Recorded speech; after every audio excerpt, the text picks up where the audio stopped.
الرحيم الحمد لله رب العالمين اللهم صل وسلم وبارك على سيدنا وحبيبنا محمد وعلى آله وصحبه أجمعين وبعد. So last time we had started with the come closer, everyone just come closer so I can see your faces and you guys can listen and hear what I'm going to say. We started with Kitab al-Salah. This is a very important chapter. I want especially the young guys to listen very carefully. This is if you understand this stuff, you will have a very inshallah good a good amount of knowledge that will inshallah continue with you for your life. It's an important chapter of fiqh to know salah and understand how it works. So what we've studied so far within the Kitab of Salah, we talked about the timings of the prayers. Correct? I explained last time that there are 5, of course, obligatory prayers, you know that. And then we talked about the timings of these prayers. Meaning, we talked about Fajr, we talked about starting with Dhuhr. First of all, we said that it starts after the sun moves from the middle of the sky and something, a stick, like a perpendicular stick to the ground, will have a shadow, will have some shade. From that moment on, it's Dhuhr, and then it will continue to be Dhuhr for the Shafi'iyya. I'm not going to go into the difference of opinions of all the madhahib I talked about last time, until it's exactly the same height of the origin. Once it's a bit over that, that's when Asr begins. So Dhuhr is from the moment there's a shade for a perpendicular stick in the middle of the ground, right? And then it'll continue to be Dhuhr time until the shade is as tall as the origin, right? And that's when Dhuhr ends. The moment it's longer, it becomes Asr time for the Shafi'iyya, right? And yes? When does Fajr end? Like, we don't write that down, but basically is when the weather... So hold on a second, we'll come to that, just give me a second. And then Asr is, from the moment it's longer, the shade is longer than the origin, by even a bit, a millimeter, and then that's also beginning time. It'll finish when the sun sets. When the sun, you cannot see at the horizon, you can't see the sun anymore. That's when the beginning, that's the end, when Asr ends, and that's when Maghrib begins. Now, Shafi'iyya, for them, they have 2 timings for Asr. They believe the optimal time is from when the shade, from the beginning of the time of Asr, when the shade is just taller than the origin, just longer than the origin. The optimal time is until it's twice its length. So around 45 minutes after the time of Asr. That's for the first 45 minutes from after the Adhan of Asr is the optimal time, and then it's permissible up until it's sunset. Yes? Where do the Shia get their, where they pray Asr together and then... Okay, so that's, I'm going to get into fiqh muqaran, into comparative fiqh. I'm not going to get into comparative fiqh with the Shia and the Zahiriyya and the Mu'tazila and the Ibadiyya. That's going to be too much for this. But they have their own interpretations of evidence. Basically, what we see to be the prayer of safar, of traveling, to them is the norm of prayer. So that's basically how it works. But to them, that's the norm. To us, it only happens when you're traveling. But how and why, that's just a bit too much of a discussion right now. But inshallah, maybe we'll talk about it one day. Maghrib begins from sunset, and it goes until the disappearance of the shafaq. The shafaq, now which one is it? It's the red light. Now the red light goes, and then after that the white light goes, right? So for the Shafi'iyya, from the moment the sun sets until the disappearance of the red light in the horizon, that's the Maghrib time. For the Shafi'iyya, they don't even accept at that point. They say that Maghrib time is from the moment the sun sets, whatever time is needed for you to make wudu, dress, turn towards the Qibla and pray. And pray 3 rak'at and then 2 rak'at of sunnah. Now, but for the Jumhur, for the majority of scholars, it's until the disappearance of the red twilight in the horizon. Now, Isha begins from the moment that red twilight in the horizon completely disappears, right? And it goes on until Fajr time, from a permissibility point of view for the Shafi'iyya. The optimal time is until the first third of the night. So the Shafi'iyya, for them, the optimal time is from when the red twilight disappears until the first third of the night. And that's the time for Isha. Permissibly until Fajr. When does Fajr start? It starts from when the first beam of light appears from the horizon. Because if you're standing in the countryside and there's no electricity and you're just waiting for Fajr, what you see is it's pitch dark and then a beam of light, and then that beam of light goes away. That's called al-Fajr al-Kadhib, the false dawn. The false dawn. Thanks. Jazakallah khair. So the false dawn, right? Because it's not permanent, it goes away. And then another beam of light, you see light, and that light stays. That's called al-Fajr al-Sadiq. the true dawn, and that is when Fajr begins. Now Fajr for the Shafi'iyya, optimally from that moment until Isfar. Isfar is when there's enough light so you can make out someone's face. So you can see people, so you can actually start seeing objects properly, because at night you can still, everything is dark. Isfar is mean when you can actually make out different objects. You can see houses and places and trees and people. That's Isfar. That's the optimal time for Fajr. Within permissible time is until the sun actually rises. Until the first piece of the sun's circle is seen in the horizon. That's when Fajr time ends. Yes. As far as the ideal beginning or end time? End time. So the optimal time of Fajr is when the true dawn begins, meaning you can see a beam of light on the horizon that's clear, it's not going away, it's there. You've seen the first one, there's a second one, so it's going to stay. From that moment until you can start making out faces, meaning there's enough light for you to see things. That's the optimal time. But it's permissible until sunrise, until the beginning of sunrise is permissible. After the sun rises, khalas, Fajr time is over. You'll pray Fajr, you'll pray as qada, meaning you're making up for something that you missed. Yeah, that's exactly my question. So now you can't really see people's faces, right? So it would be the red part of the sun, is that when you cannot pray, right? No. So if you're standing at you're looking to the east and you can see the horizon, Fajr is prayable, meaning within its proper time, until you see the first part of the sun. So this is the horizon, until you see this first part of the sun come up. Yeah, and then it starts keeps on coming up, right? So once you see the first part of the sun, khalas, that's the end of Fajr. Can you still pray Fajr at that time? No, you pray it, but it's qada. I mean, you're making up for it. There's a time. I think he's trying to get into the fact that some Hanafiya tell you that if you see the sun, wait till it comes up. So maybe it's worth mentioning that we should just pray it. No, you can just make it up right then and there. Right there. Yeah. No, I thought there's a part that's really red, and it's like you're not supposed to pray at that time. Yeah, but that's a matter of difference of opinion. I'm with no, you can just pray Fajr. Pray Fajr whenever you wake up. If you wake up for Fajr at the right time, which is what you're supposed to do, but if you wake up late, pray Fajr. Just don't wait it, because if you wait, you're going to end up forgetting, or you're going to end up postponing it, or you're going to end up procrastinating. It's not going to, you're going to forget it later on. So just pray right then and there. I think that's much better. Qada, Fajr is more important than the issue. So the weight of making up for Fajr, which is an obligatory prayer, it outweighs the karaha of praying, or the unrecommendation of praying at that time of the day. So it's unrecommended to pray at that time when the sun is coming up, but the importance of making up for Fajr outweighs that recommendation. So you shouldn't pray anything else, right? But except that's the opinion that I take, except making up for Fajr, because it's a fard. If you pass away before you actually pray it, you're going to be held accountable. You're going to say, well, I didn't pray because this is an unrecommended time. Yeah, it's an unrecommended time, but this is an obligatory prayer. Meaning you do it the moment that you can. You don't wait. Wallahu ta'ala a'lam. And that's the opinion that I carry within this. Yeah, go ahead. Because there's a fair number of scholars that say for nawafil, don't pray those during while the sun is going through sunrise, through sunset, and when it's dead above like the zenith. Then for the optional prayers, don't do. But for a fard, it's going on. You want to pray the sun, or you just do the fard? Just the fard. Yeah. Okay.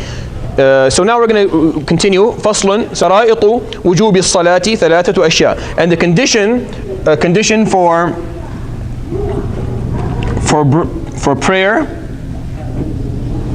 prayers to be obligatory. Meaning, if I'm going to say prayer is obligatory upon you, then you have to meet three conditions. Right? There's three conditions that you have to meet in order for prayers to be obligatory upon you. Number one, al-Islam. You have to be a Muslim. Right? We don't ask non-Muslims to pray. We ask them to be Muslim, and then they can pray after that. So the first one is Islam. You accepting Islam, number one. Number two, al-Bulugh. So bulugh is usually translated as puberty. I have a problem with that. The word bulugh in Arabic means achievement, reaching something. Balagha, you reached something or a milestone. Commonly it's used for sexual maturation. So again, bulugh could be explained as maturity. But bulugh usually is used in the Arabic language for sexual maturity, meaning you've come of age. However, I'm not sure that is totally accurate. Back in the day, people would mature psychologically, socially, financially. Oh, wait for the adhan, inshallah.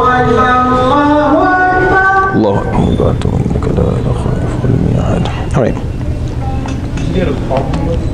Yeah, so talking about puberty or maturation or maturity, I find that back in the day, people would achieve different types of maturity at the same time.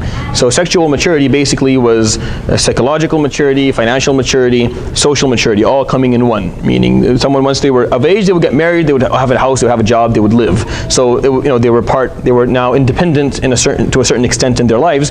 Today, it's not the same, and I think maturity is still the mark of when salah becomes obligatory upon someone.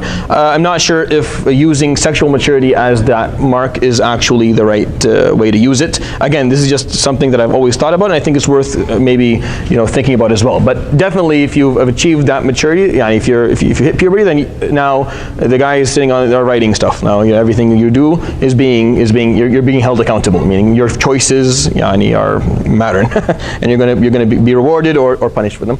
Number 3, sanity. Yes. Is there a certain age that or is this? See, that's the thing. It's hard even now, even medically speaking. It's between, I guess, 13 and 15 for boys and 9 and 11 for girls. But yeah. So is it when you first hit puberty, or is it post puberty after? Basically when you first become. Yeah. All right. And the last one is sanity. So if anyone who has a mental illness or a severe mental illness or is challenged mentally is not mukallaf. These people are not asked to do anything. So you don't ask someone who with any level of mental retardation or mental illnesses to actually do any of this stuff. And when I say mental illness, I mean as an actual properly diagnosed severe mental illness, then yeah, that would also qualify as someone who is not held accountable by Allah subhanahu wa ta'ala to begin with. Thus prayers are not obligatory upon them. So these are the 3 conditions you need in order for prayers to be obligatory upon you. Now once they're obligatory upon you, you have to pray no matter what. The only thing that would make prayer no longer obligatory upon you, because if you're a Muslim, you're going to stay a Muslim. And if you're puberty, you're not going to go backwards unless you're Benjamin Button. And all you end up with is sanity. So the only time that prayer will no longer be obligatory upon you as a Muslim is that if for some reason you lose your sanity. But as long as you're sane, as long as your mind is working, you pray. So in war, you pray. During difficult times, you're going to pray. You're sick, you pray. You always pray. It's never allowed for you not to do the 5 prayers. As long as your brain is working. Even if you're completely, preserve everyone, completely paralyzed from the neck down, if your brain is working, you have to do your salah. So sanity is the point. Yes, Brother Abdullah. Sheikh, is there a hadith that says at the age of 7, if you don't the kids pray, start hitting? Yeah, there's a lot of debate on the authenticity of that hadith, and to be honest, I don't see it to be authentic from its sanad point of view, from the narration point of view, or from its from the matn, meaning from the actual what's in it. The Prophet ﷺ never hit kids. He never hit. It's just he never did. So it's very peculiar for me to find a hadith where he's telling you to hit. It doesn't seem to fit, because alayhi salatu never actually did that. Does that make sense? So wallahu ta'ala alam. Okay. They use it back home a lot. Yeah, they use it here a lot too. So it's used quite a lot. All right. Let's move on. وهو حد التكليف, and this is the condition for taklif, for you being religiously and legally responsible. Meaning these 3 things: Islam, being a Muslim, being of age, achieving maturation, and and having sanity. This is the hadd of taklif. This is what it makes you from now on religiously responsible, and Allah subhanahu wa ta'ala expects you to fulfill His commands. Now after that, وَالصَّلَوَاتُ الْمَسْنُونَاتِ خَمْسٌ. And the recommended prayers or supererogatory prayers, you can use or optional prayers, al-masnuna, the sunnah prayers, are khams. And when he says only 5, he's talking about sannan mu'akkadan ta'kidan za'idan an ghayriha. I mean, these are the extremely highly recommended prayers. These are the highest level of sunnah prayers that exist. These are called the supererogatory prayers, and this is there are 5 of them. Al-Eidan, the 2 Eid prayers. Wal-Kusufan, that whenever there's an eclipse of the sun or of the moon. Wal-Istisqa, and when there's a prayer for a drought, the drought prayer. So those 5 prayers are the highest sunnah prayers that exist in Islam. They're just one level under being wajib, under being fard, under being obligatory. And they're called the supererogatory prayers. Now there's going to be a lot of other sunnah prayers that we're going to talk about. They're going to be at different levels. But these 5 are the highest that exist, meaning that you should go. You should definitely go. If there's nothing holding you back, you should definitely attend these prayers. So when it comes to Eid, don't sell out on Eid. Don't sleep in. Go pray Eid. Eid is a very, very strong sunnah prayer. Meaning, why is it saying here masnoonat? Because some scholars even see it to be at the point of wajib. Meaning some scholars have called it an extra obligatory prayer that is outside of the 5 that we pray every day. That there are a respectable number of scholars who have seen Eid to be fard kifaya. Meaning it's an obligatory prayer that enough people have to do it in order for us not to be held accountable for not doing it. The same thing goes for the Salat al-Kusuf, the eclipse prayers, whether the sun eclipse or the moon eclipse, that some scholars have seen it's wujub, that's actually obligatory, and also regarding the drought prayer. And these what brings these 5 prayers together? What makes them? What is the common denominator for them? Is that they're jama'ah. Right? They're jama'ah prayers. They're prayers that are done in congregation. So Eid, eclipse prayers, and drought prayers are all prayers that you don't do alone.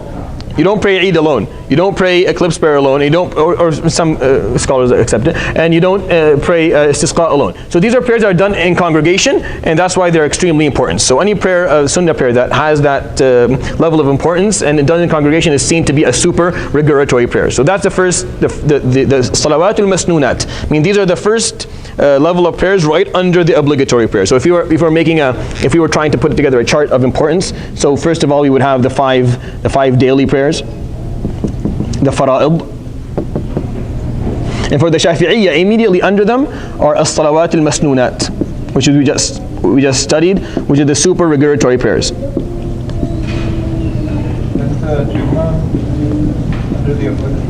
That's an obligatory. That's basically instead of dhuhr. Dhuhr is obligatory, so is Jum'ah, yeah, so by default. And these are also 5, so the 2 Eid, and the 2 eclipses, whether sun or moon, and the drought prayer.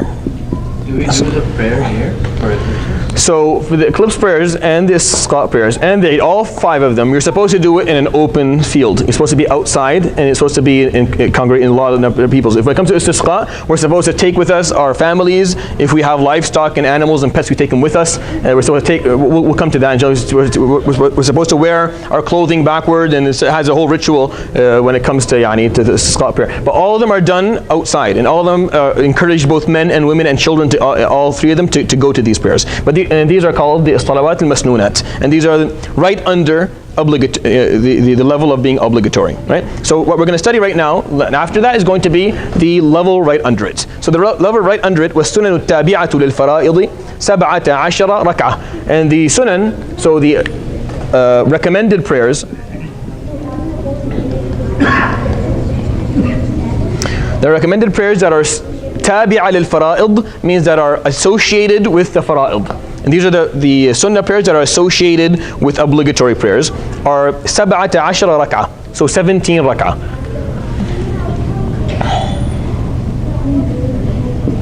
Altogether 17 rak'ah. How many rak'ah of faridah are there?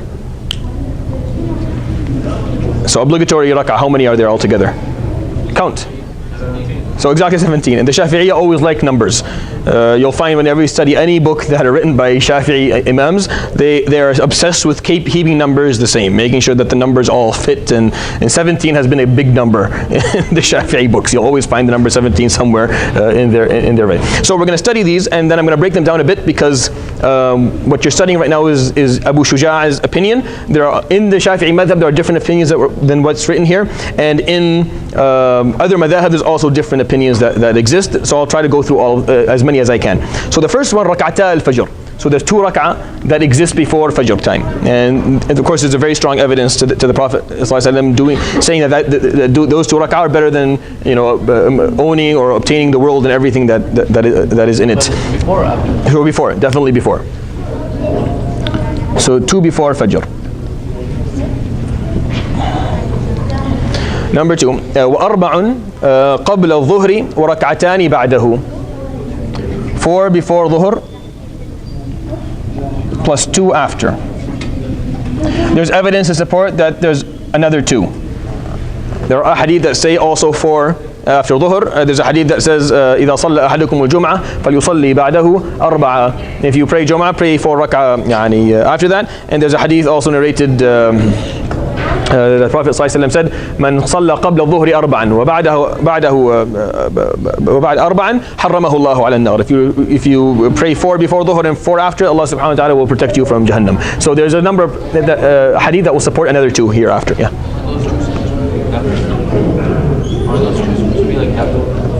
Nafil. Everything here is nafil. So the word, okay. So the word masnoon. All right. So the word. Let me make sure this is clear. The word sunnah equals the word mandub equals the word nafila equals recommended. Something that if you do, you get ajr for it, and if you do not do, you will not be punished for it. Right? So these 3 words are exactly the same when we're studying any of these, anything. Right? So sunnah or masnoon, mandub or nafila have the exact same meaning. We're going to pray Isha, inshallah. We'll come back after salah. Jazakumullah khair. Stopped at, I explained to you the supererogatory prayers, salat al-masnoonat, meaning the ones that are not attached to a faridah and they are one level under obligatory, meaning there are scholars within the history of Islam, actually a sizable number of them, who have seen them to be obligatory, at least obligatory for the group, if not for the individual, meaning that we all have to, at least some of us have to take care of it in order for not all of us being held accountable for it. Okay? After that, we have the recommended prayers, which are 17 rak'ah for the Shafi'iyya. What we're going to do is I'm going to take this out and then put them down all in one. All right. So let's go through them. So the first one we said are 2 before Fajr.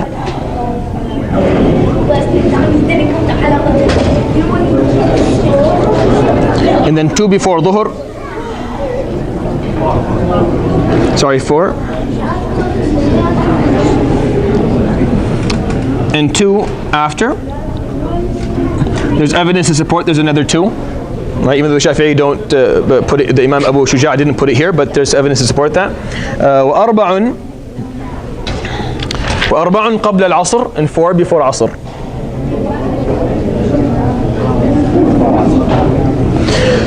Before Asr. I will break down in a second how these work, meaning I'll explain to you what are the rawatib, what are the regularly recommended prayers.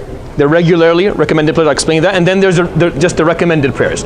So the Shafi'i or Abu Shuja at the time did not differentiate. He just talked about all the sunan that he was aware of, and he missed these 2, and he didn't differentiate between the ones that the Prophet ﷺ would make up if he forgot, and the ones that he wouldn't make up if he left or forgot. So he didn't differentiate at the time. Today there's more differentiation down those lines. وَرَكْعَتَانِ بَعْدَ الْمَغْرِبِ, and 2 after Maghrib.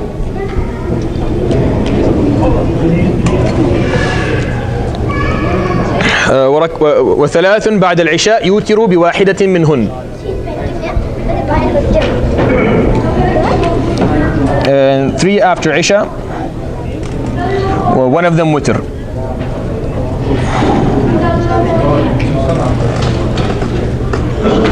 All right. Hold on. So 3 after Isha, they say 2 and then 1. So 2 the sunnah after Isha and then 1. For the Shafi'i, that's how they see. Okay. So if you add them up, 4 and 4, 8. We're still missing. Yeah. So 8, 10, 15, and then this 17. Right. So what do we also have evidence to support that is not here? So there's 2 before Maghrib and 2 before Isha. So plus 2 here, plus 2. Between every idhan and iqama, there's a sunnah. So that's something else that the Prophet ﷺ had added. When it comes to witr, Al-Hanafiya, when they pray witr, they do 3 connected rak'at. Meaning they don't do salam after 2 and then stand up and do 1. They do it as if you do maghrib. So the 3 for witr for the Hanafiya is almost exactly like a salat al-maghrib that we pray. The exact same way that we pray maghrib. But for the Hanafiya, the difference is in the last rak'ah, instead of reading silently as you do in maghrib, you read out loud in witr, and you read Qul Allahu Ahad and then the mu'awwidhatayn at the end. Now for the Shafi'iyya and for the Jamhur, you don't do them connected. You do 2 and then 1. For the Hanafiya, you're not allowed to do 1 rak'ah of witr alone. For the Shafi'iyya and the Hanabila and the Maliki, you're allowed to do just one witr. So witr can be between 1 and 11 rak'ah. 3 being the optimal. I mean, 3 being the most common sunnah, but you can do up to 11 rak'ah. One of my teachers would pray 11 rak'ah of witr every night, and he'd read 10 juz' in them. So he'd read a juz' in every single rak'ah, and then he'd read, he would finish the Quran once every 3 nights just in the witr. That's besides Qiyam al-Layl. He would just do witr, just 11 rak'ah in a row. He was a very known sheikh, a very pious sheikh from Pakistan who taught me in Saudi Arabia. And he would do this every single night throughout his life. Muhammadullah Ali. I think he passed away. All right. So putting all these together, which of these are the regularly recommended? Meaning we have sunan, we have recommended prayers that are called in Arabic as-sunan, al-rawatib. Rawatib mean they're regularly recommended prayers. So the regular recommended, meaning the Prophet ﷺ never ever left them. He did them all the time. And if he forgot them, he would make them up. And if he had to leave them for some reason, he would do them again. Meaning he would treat them the way he treated the obligatory prayers, to that extent, right? So which one are these? These are 2 before Fajr. They want 2 before Fajr. And this is not necessarily fiqh. This is more just kind of something for you to help you with your help us all with our prayers, inshallah, with our commitment. 2 before Fajr, 2 before Dhuhr, and 2 after. 2 after Maghrib, and 2 after Isha.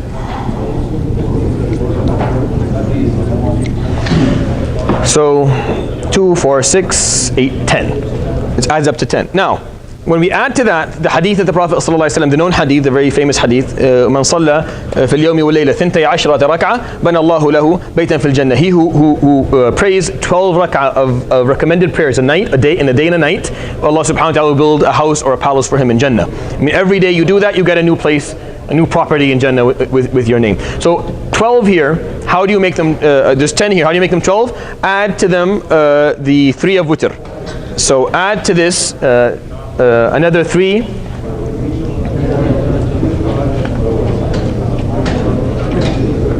of witr, and that way you have 12 rak'ah and the 1 of witr, so you're good. So if every day you can commit to 13 rak'ah besides the obligatory prayers within the way that they're put here, so you add up 12 sunnah, 12 recommended rak'at that you did, so you get that, and then you add the 1 witr at the end of it, then you get witr as well, and that way you've actually got a very, very sizable and respected amount of rak'at that are highly recommended, regularly recommended by Allah subhanahu wa ta'ala through the Prophet ﷺ's teachings, right? So all these are recommended. Add to them the 4 after, but not all of them are regularly recommended. Meaning not all of them the Prophet ﷺ made up when he, what I mean, if he left them or if he forgot them, ﷺ. But these ones he did. If he was to leave 2 before Fajr or 2 after Maghrib or 2 after Isha, he would be seen praying those 2 rak'ah, making up for the rak'ah that he missed. Yes. These ones are out of these? Yeah, so out of these ones, these are the ones that are called regularly recommended. Rawatib. Out of these ones, these are regularly recommended. Now there's 10 of them. The Prophet ﷺ said 12 in a hadith, a very known hadith. He said if you pray 12 rak'ah a day, there will be a house built for you in Jannah for those 12 rak'ah. So if you're doing these 10, how do you make them 12? Just do 3 witr at the end of every day. And then you end up having 13, you're perfect. You've done it. You've done the optimal number, and you've done them in the right timings. Yes? The best time for witr. The best time for witr. So the best time for witr is after your qiyam. If you pray qiyam, and if you don't pray qiyam, of course that's fine, but if you pray qiyam, the best time for witr is after it. Now depending on if you pray qiyam or not. Now some people sleep and they wake up at night, maybe a few hours before Fajr or an hour before Fajr, they'll pray qiyam. That's when you're supposed to pray witr after it. Now if you don't pray qiyam for whatever reason, because your work or it's hard or it's long, it's not in your habit, then pray before you go to sleep. So I would recommend that you pray your Isha, you pray 2 rak'ah after sunnah, then go home before you sleep, meaning the time you decide you're going to go to sleep, before you actually put your head on the pillow, go make wudu and pray 3 rak'ah. Right? And then if you get these all through the day, then you've actually got, I found, I'll give you another tip. If you find the 2 before Dhuhr and 2 after difficult, then just do 2 of them and pray 5 at the end instead of 3. Keep the number, keep the amount 12 sunnah, 12 recommended prayers, to keep that number 12, and then add the rak'ah of witr, because witr is its own sunnah. We'll read it, we'll talk about it in a second, right? So keep the number 12. So if you find 2 before and 2 after dhuhr difficult, then you move one of these to the nighttime prayer, meaning pray 5 rak'ah at the end of the day, which there's a lot of ajr in that as well. You can consider that as qiyam. By the way, when it comes to qiyam al-layl, any prayer that is after maghrib, after isha, after maghrib can be intended as qiyam al-layl. Any 2 rak'ahs that you pray after maghrib prayer can be intended as qiyam al-layl. So you can get ajr for that as well if you'd like to consider it as that. Yes. The one before Fajr should be prayed only before, or should we pray after Fajr? No, before Fajr, before the fard. If you miss them. So if you miss, that's where scholars differ a bit, whether it's permissible for you to make it up right then, or it's better for you to wait and make it up later during the day. So some scholars are okay with you making it up immediately, and some of them say no, make it up later and during the day. So you have the, you can choose what you like, inshallah. It's just a matter of difference of opinion. I believe Hanafi are raised witr is wajib to them.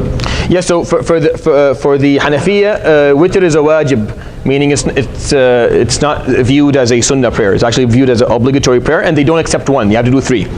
So 1 is not an option. For Shafi'iyya, Hanabila, and Malikiyya, you're allowed to pray just 1 rak'ah of witr. Like, you don't have to do anything before. You just stand up, pray 1 rak'ah, and you're good. For the Hanafiya, no, it's wajib and it has to be 3. So they have a different view of That's like a valid opinion.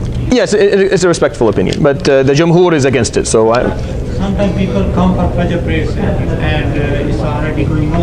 They start the 2 sunnah. no, you never do that. You never ever pray anything when the jama'ah is on.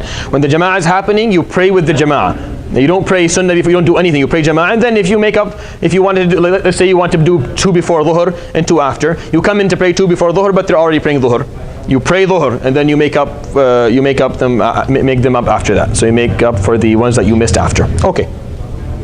So this, I hope keep this in mind. This is a nice way to look at things, inshallah. All right. After that, I just want to finish the nawafil, the recommended prayers. So we've studied all of them.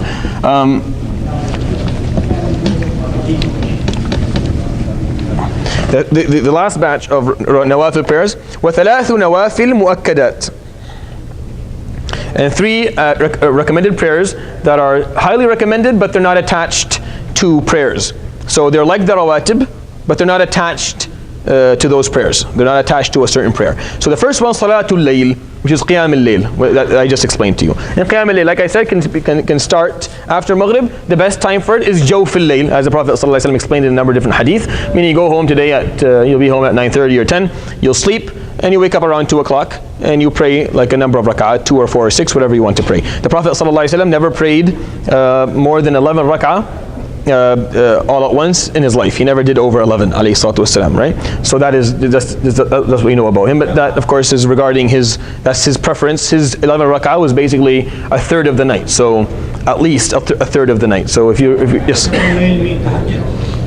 Tahajjud is usually left specific for prayers that happen after you fall asleep and wake up again, and it should be just before, like an hour, 2 hours tops before Fajr, and that's the usage of the word tahajjud. So tahajjud has to mean that you slept and you woke up again, and it was very close to Fajr time. But the word Qiyam al-Layl or Salatul Layl is the umbrella word that all the prayers that are done at night fall under, regardless whether it's tahajjud, whether it's nawafil, whether it's witr, anything. It's all called Salatul Layl.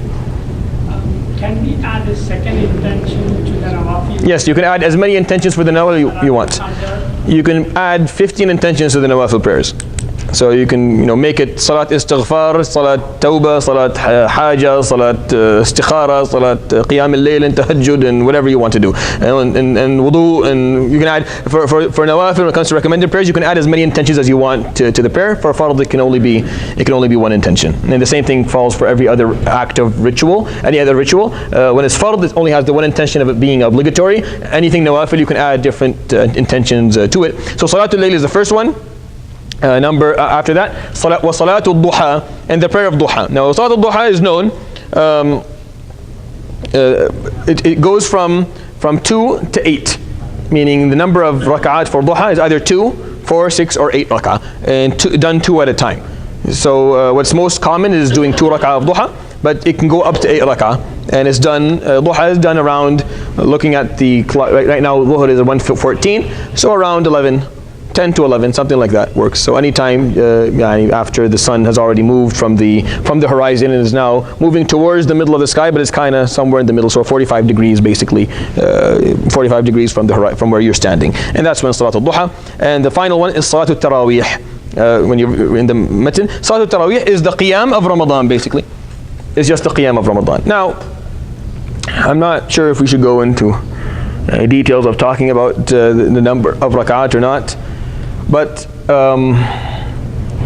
what is most common amongst, or what is the Jamhur's opinion regarding Taraweeh is that it's 20 rak'ah. This is the Jamhur's opinion. This is the majority of madhahib, and the majority of scholars see it to be 20, because that is what Umar had established. Now when we say the Prophet ﷺ never went over 11, or sometimes he did 8 and then 1 rak'ah, so he did 8 and sometimes 9, sometimes 11. There's nothing there that we take as being the norm or a number that we have to stick to. Meaning the Prophet ﷺ never gave us a cap of number of rak'at that we're allowed to do. And since he didn't, then what we're left with is just a matter of logically or rationally assessing how many rak'ahs we should pray a night in order for us to read within Ramadan, of course, around a juz' without people getting too tired per rak'ah. Because the sunnah, or what we're supposed to be doing in Ramadan, is reciting the Quran in completion in the month more than one time, or at least one time. One time is the least number of times that you should read the Quran within Taraweeh. That's the least, and that's what that is the opinion of most scholars, including Imam Nawawi and Qadi Iyad and others, that we should pray when we pray Taraweeh. The point of this is reading the Quran. Now, when they talked about bringing it down, meaning doing takhfif, and this is something that people use a lot, they talk about doing takhfif, meaning bringing it down just to one time a month. That makes sense. So when they talk about takhfif in Taraweeh, they talk about bringing it down to just reading the Quran once in the whole month. But they don't see it proper for you to pray less than once, to read the Quran less than, not even once within the month of Ramadan during Taraweeh. So that's why they made it 20 rak'ah, because 20 rak'ah is logical, meaning the rak'ah isn't too long. It's acceptable for people, but the number is not of any importance. So whether you're doing 8 or you're doing like holding on to the number 8 and then leaving it after that because of witr, no, there's more ajr in staying with the imam till the end if you can do it. If you're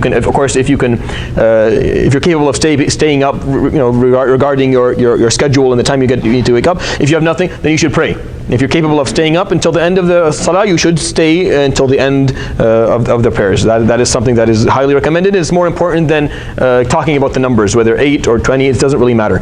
This is something that is not of any level of importance. Yes. Going back to Salat Duha, a lot of times you see people after Fajr, they wait 1 hour. Yeah. And then praise Duha. That would work as well. Yeah. Yeah, that's okay as well. Now, not before 7. It shouldn't be before. So an hour, as in what? An hour after sunrise. If an hour after sunrise, that works. So if it's 7:26, at 8:30 can be seen as permissible for duha. You could even do like 20 minutes after, as long as it's a spear length. That spear length of the sun above the horizon. Now, usually if 7:26 is sunrise, I think an hour would be a reasonable number. So from 8:26, from 8:30 up till around 11 is fine. So those times are good. Yeah. Salatul Duha and Salatul Ishraq is same thing? Yeah, the same name. It's just a different name for different things, for the same thing. All right. Now those three, Salatul Layl, Qiyam al-Layl, and Salatul Duha, and Salatul Taraweeh, are another category that the Shafi'iyya have for Nawafil. So now we have a number of different categories for recommended prayers. We talked about the ones that are almost obligatory, the 2 Eid, the 2 eclipses, and the drought prayer. And then he talked about the recommended prayers that are attached to obligatory prayers, and from those 17 rak'ah we took 10 or 12 that are regularly recommended. They're the highly recommended. And then you have another batch of recommended prayers that are not either. They're Salatul Layl, Salatul Duha, and Salatul Taraweeh as specific prayers, and witr of course being amongst the prayers that are attached to an obligatory prayer. So witr is seen to be attached to Isha, meaning it's close to the time of Isha. So in case you miss those highly recommended for Jamaat, you should do after. Yeah, you should make them up, make up for them. So today, let's say you prayed Isha and then you prayed 2 rak'ah after Isha. You went back in your mind, you said, today I didn't pray the 2 before Dhuhr, or I missed the 2 before Dhuhr and 2 after Dhuhr. Then you pray them now. right? Add them up to 12. That's my advice to you. Add them up to 12 rak'ah. You try to do them in the right times that you can. But if you can't get them 12 rak'ah, then add the rak'ah of witr at the end. And that way you've actually got a very high number of recommended prayers done on time, done properly. Yes? You could, like, it's almost impossible. Say it's almost impossible to pray the two before the but you have time to pray duha earlier. Would that, if you did that, yeah. It would still count? So let's say that you do duha and you want to add the prayer of duha to the 12 to make up for 12. That also works because these are recommended prayers. You can, they're not obligatory, so they're not set in stone. So if let's say you can't pray before or after dhuhr because of your work, you want to pray for duha to make up for that. That's fine as well. My advice to you is have them add up to 12 at least. Right? Get the number 12 of when it comes to nawafil and have witr at the end of the day. And that way you've done inshallah the proper share of recommended prayers, and you've covered as many as possible. The Shafiee count 17 rak'ah. You can try and do that. Add to that the 2 after dhuhr that they missed, but keep 12 as to me 12 is the perfect number, is the bullseye number to get during the day. Add to that the 1 rak'ah of witr at the end of it. Yes. Is there like a Quranic verse like based on what? So you can read anything you like in duha. In duha you can read whatever you want to read. No, I mean based on what? Ahadith. These are all ahadith. So all the recommended prayers is just different ahadith that the Prophet ﷺ say. I'll give you an example. Abu Hurairah radiallahu anhu narrates, it's a hadith in Bukhari, Awsani Khalili bi-thalath, meaning my beloved one gave me a recommendation of doing 3 things. He's talking about the Prophet ﷺ. فقال صيامي 3 أيام من كل شهر, fasting 3 days of every month, the 13th, 14th, or 12th, 13th, 14th of every month, the 13th, 14th, 15th, the middle of the month. وركعتي الضحى, the 2 rak'ah of duha, وأن أوتر قبل أن أنام, and for me to do witr before I sleep. So there's a lot of hadith that talk about salat al-duha and for other, all these are hadith. I'm not going to the evidence of it, but there's evidence to support everything we talked about. Okay, we'll stop inshallah right there, and next time bi'idhnillah ta'ala we'll continue talking about the conditions of prayer inshallah. Is one more question? Yeah, go ahead. Is it unrecommended, like very unrecommended to just pray just obligatory prayers? Like you just justify prayers and that's it? If you pray justify prayers, you are doing exactly what Allah subhanahu wa ta'ala wants you to do. If you pray justify prayers, then you are doing exactly what Allah subhanahu wa ta'ala wants you to do, and you're on the right side of everything. They're called recommended prayers, they're called nawafil, meaning that they are things that if you do, you get high reward for. If you don't do, you're not going to get hounded for it. No one's going to come and ask you why you didn't do them, right? There's no punishment, and there's no accountability for not doing them. All you have to do is the 5 prayers. In a hadith where a guy, an Arabi, came and asked the Prophet ﷺ and told him, Ya Rasulullah, what does that have to do? So he gave him the 5 prayers and siyam. قال, if I only do them, will I go to Jannah? فقال نعم. So he walked away. قال ولا أزيد على ذلك شيئا. I will do those things and I won't do anything more. فقال أفلح إن صدق. He will find falah, he will find Jannah, success in this life and the hereafter if he's honest and he can hold to them. The reason that we do recommended prayers are 2. One of them that they protect the obligatory prayers. So if you get into the habit of doing recommended prayers, you'll never leave an obligatory one because you're in the habit of doing extra. If you're in the habit of doing extra, you're not going to leave the basics, right? So that's the logic of how a recommended prayer can protect an obligatory one. Another reason is that there's a different number of narrations where we're taught that the more nawafil you do, the more Allah subhanahu wa ta'ala loves you.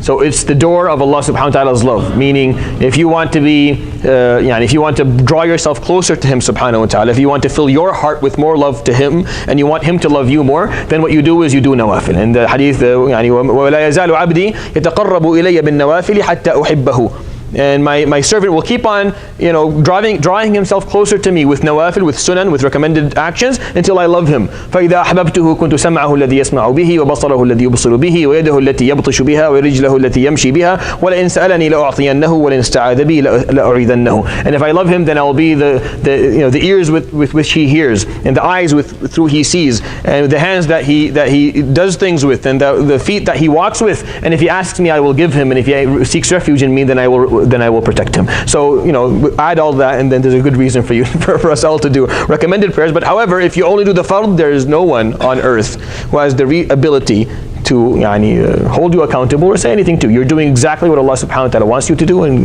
jazakallah khair, perfect. Good question. What about the status of Salatul Janazah? Salatul Janazah is not a sunnah. Salatul Janazah is fard kifaya. Right? Then we'll come to that inshallah. We'll come to the bab of janaiz and we'll talk about that inshallah. Jazakallah khair. Anything else? So the contrast to that is if you only pray the 5 prayers, God will not love you? No, see that's not the point. It's like when you only do what you have to do, you're doing things well and there's love. But if you want him to love you more, you do things you don't have to do just out of the kindness of your heart. It's just like it's like astaghfirullah al-mathalul a'la, but it's like any other relationship. I ask you to do something, you do it, we're good, we're on good terms, and there's love here, and there's respect, and there's everything that you need because you're doing what you need to do. However, if you do more, if you go out of your way to do more, then I'll love you more. As simple as that, right? And it's not just for prayers, it's nawafil in general. Any recommended thing, anything you do, not just because you have to do it, but because you want to do it. Because it shows that you have now transformed your understanding of Islam from doing what you have to do to doing what you should do. Meaning you're understanding things differently now. You're not doing it because you have no choice, you're doing it because you actually feel like doing this is helpful for you as a person in your life and is going to offer you depth and it's going to offer you closeness and whatnot. But no, Allah subhanahu wa ta'ala will love you. Of course He loves you subhanahu wa ta'ala when you're doing what He asked you to do. But if you want an extra closeness, if you want to be mdallal, as they say in Arabic, if you want to be the spoiled one or the one who's who's treated specially or given special treatment, then do something extra. Offer a bit more to Him subhanahu wa ta'ala. And it's and a third reason for doing nawafil is that it makes up for whatever errors happen in the fara'id. So the idea is when you do obligatory prayers, you're not doing them perfectly, unless you are, of course. And if you are, then good for you. And if you're not doing them perfectly and there's something missing, nawafil make up for that, error, for the errors that are happening in the obligatory prayers. So like, Ya Rab, they weren't perfect, so I'm doing these ones to kind of make up for the fact that the quality is low. So I'm increasing the quantity. Does that make sense, inshallah? Okay, jazakumullah khair. Subhanakallah wa bihamdik. Ashhadu an la ilaha illa anta astaghfiruka wa atubu ilayk. See you next week, inshallah. So it's 8 o'clock.